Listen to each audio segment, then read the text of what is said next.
E aqui voltamos para continuar a saga deste nobre homem, lutando nos ringues improvisados de Auschwitz para sobreviver ao terror do pior campo de concentração alemão. Este é o Visão Libertária, sua fonte de informações descentralizadas e distribuídas. Se você caiu neste vídeo de paraquedas, recomendamos que assista ao primeiro vídeo desta série, intitulado O Boxeador que Lutou em Auschwitz, a Luta pela Sobrevivência. E se não quiser receber spoilers sobre o final do filme, recomendamos que o assista primeiro. Continuando com a história, após a vitória de Tadeusz contra um lutador peso pesado, seus companheiros de prisão comemoram e se sentem orgulhosos. Porém, o chefe do campo de concentração começa a ficar preocupado e insatisfeito com tudo aquilo, e fica pensando em como deixar os prisioneiros sem aquela moral elevada. Mais tarde, após ouvir um barulho nas escadas de sua casa, o chefe de Auschwitz vê seu filho caído no chão. O menino estava totalmente inconsciente e seu pai, assustado, logo chama um médico que avisa que o garoto estava com tifo, uma doença sem tratamento e comum nos campos de concentração. O pai fica chocado, mas não há nada que possa ser feito naquele momento, e as chances de vida do garoto eram mínimas, devido à gravidade de seu caso. Enquanto isso, o terror em Auschwitz só aumenta. Tadeusz se depara com vários corpos sendo levados para fora do campo, incluindo o de seu adversário na luta anterior, o que o deixa com peso na consciência. Durante a noite, ele sai do quarto e consegue passar pelo guarda do dormitório para encontrar seu amigo Janek do lado de fora. O garoto estava pensando nas palavras de seu falecido pai sobre Deus e nossa missão na vida, refletindo sobre tudo aquilo que estava acontecendo com eles no campo. Tadeusz confessa que estava pensando em parar de lutar boxe naquele local, pois naquelas circunstâncias, a luta não se tratava de um esporte. Mas Janek o lembra que aqueles não eram apenas as lutas do polonês, mas que ele estava lutando por todos os outros prisioneiros. Era uma forma de mostrar a braveza e o espírito de resistência dos prisioneiros. No dia seguinte, Janek, agindo de forma caridosa, leva outra porção de pão às crianças prisioneiras em outro alojamento, dando também para Heltia uma pequena estátua de ouro esculpida em madeira. A garota agradece com um beijo na bochecha do menino. Mesmo naquela situação, as crianças ficam felizes por aquela demonstração de afeto. Não demora e o filho do chefe do campo falece devido ao tifo. Seu pai, bastante abalado, se despede do carro funerário, e isso tudo só o torna mais angustiado e com vontade de descontar sua raiva em outras pessoas. Então, ele seleciona outro grupo para exterminar na câmara de gás. Isso nos revela a crueldade do ser humano quando tem tanto poder nas suas mãos, ao ponto de decidir a qualquer momento sobre a vida de outro indivíduo. Nesses campos da morte, como constatou a filósofa Hannah Arendt, a banalização do mal estava presente nas mentes e espíritos dos guardas e demais colaboradores. Tudo se tratava de mais um procedimento para fazer o sistema da morte funcionar. Os presos eram apenas números, meros seres inconvenientes que precisavam ser eliminados a qualquer custo e representavam uma ameaça ao Estado. Com a nova leva de prisioneiros sendo destinados para as câmaras de gás, eles são enfileirados. Nesse momento, Janek vê os guardas levarem Heltia para a fileira. A garota, num ato de bravura e resistência, acaba pegando a arma de um dos guardas e o mata. Os outros guardas respondem rapidamente, atirando nela e em outras pessoas na fila, enquanto o jovem Janek assiste à morte de todos eles, horrorizado, e foge.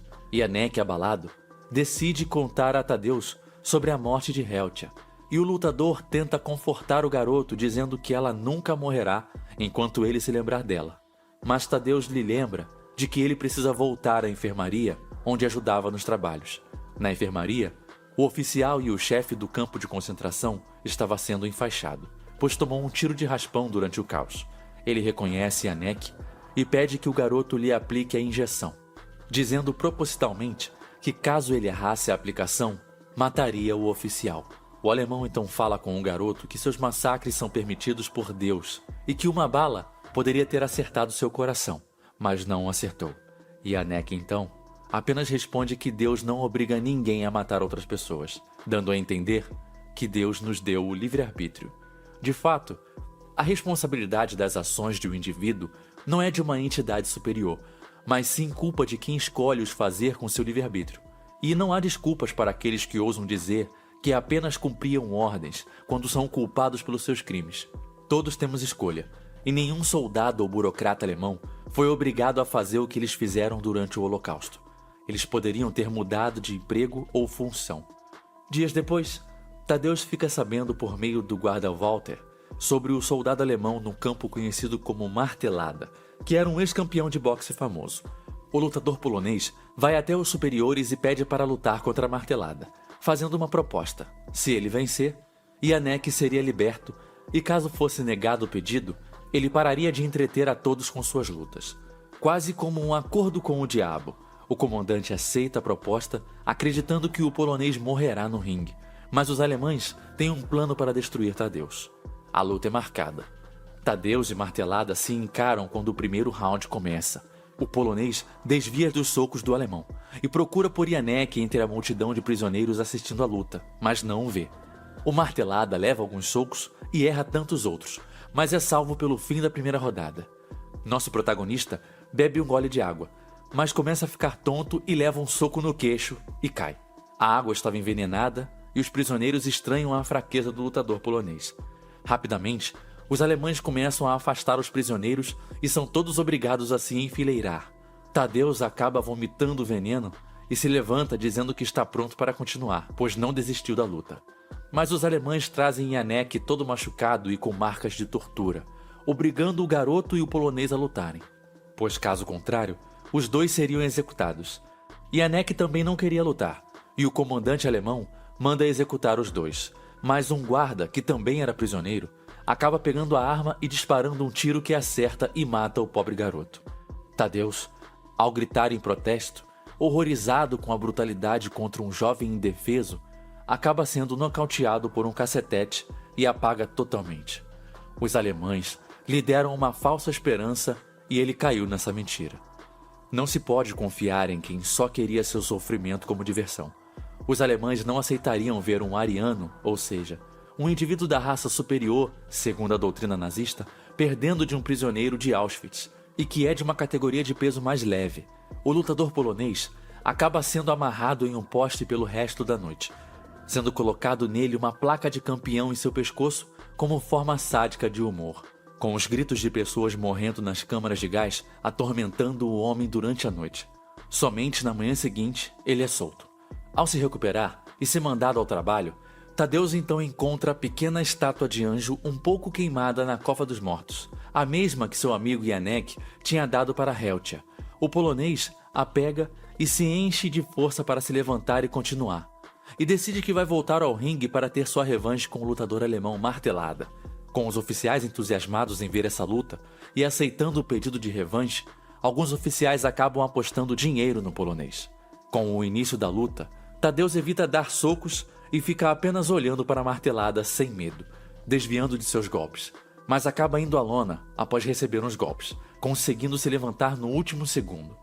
O alemão está cansado e o nosso protagonista não tem nada a perder, e mesmo com os socos do Martelada, o polonês apenas dá um sorriso sarcástico de quem está se divertindo e continua se esquivando, mesmo machucado. O lutador alemão, sem suas luvas, dá um soco no polonês, que ergue a testa no momento, quebrando os dedos de Martelada, o deixando com a guarda baixa, que acaba levando um soco em cheio de Tadeusz, nocauteando de vez o alemão. Com a derrota do lutador alemão, a multidão vai à loucura, aplaude e grita o nome do polonês. Nesse momento, já debilitado, Tadeusz não consegue nem mais enxergar direito devido às lesões, mas a vitória já foi alcançada. E no campo de Auschwitz, ele não perdeu nenhuma. Um dos oficiais alemães, que era um visitante de outro campo, pede ao chefe de Auschwitz para transferir Tadeusz para seu campo. Assim, o comandante de Auschwitz vai ao estábulo onde o polonês trabalha para conversar com ele. Ele revela para o lutador que sonhou que estava cercado de retratos de pessoas com medo e ódio, mas ele não conseguia os remover da parede, porque não eram quadros, mas sim janelas. Eram as pessoas vitimadas por ele e seus capangas que faziam parte daquele sistema assassino e desumano. Ele dá para Tadeusz um álbum que era de seu filho, cheio de recortes sobre o boxe, o esporte que o garoto mais admirava. Alguns prisioneiros acompanharam a saída de Tadeusz do campo, demonstrando enorme respeito pelo polonês, que lutou em vários campos até a libertação pelos aliados e a rendição da Alemanha ao final da guerra, em 1945. Após ser liberto, Tadeusz retornou a Varsóvia, capital da Polônia, e começou a ensinar boxe para crianças, tendo mantido por toda a sua vida a estátua de anjo esculpida por Janek. Essa é, sem dúvidas, uma história triste, mas com lições valiosas, e assim como outras centenas de histórias de vítimas do Holocausto e da guerra, é um exemplo de resiliência e força espiritual mesmo num ambiente sem amor e dignidade. Em um lugar que parecia ser totalmente abandonado por Deus, ainda havia luz no coração de alguns e a vontade natural do ser humano de lutar até suas últimas forças.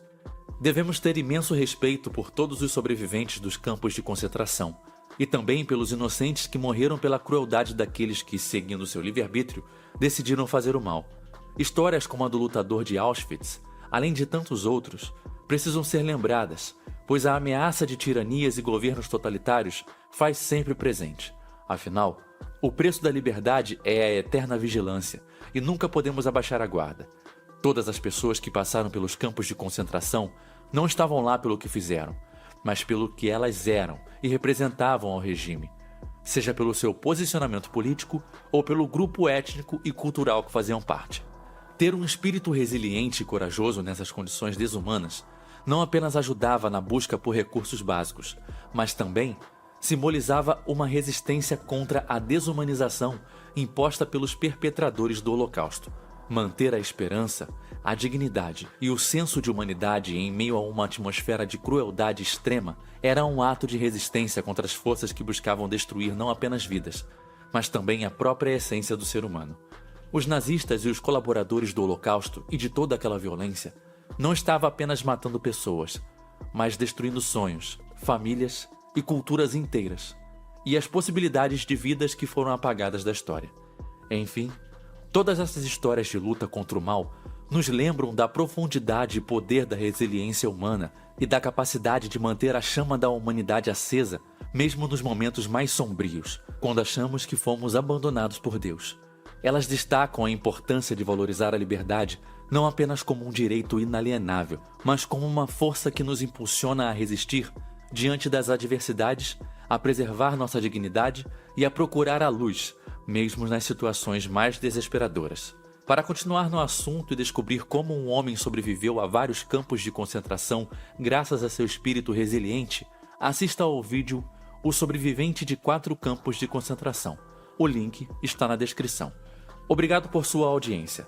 Esse artigo foi escrito por Tom Félix, revisado por historiador libertário e narrado por Leafar. Escreva artigos você também. Acesse visãolibertaria.com.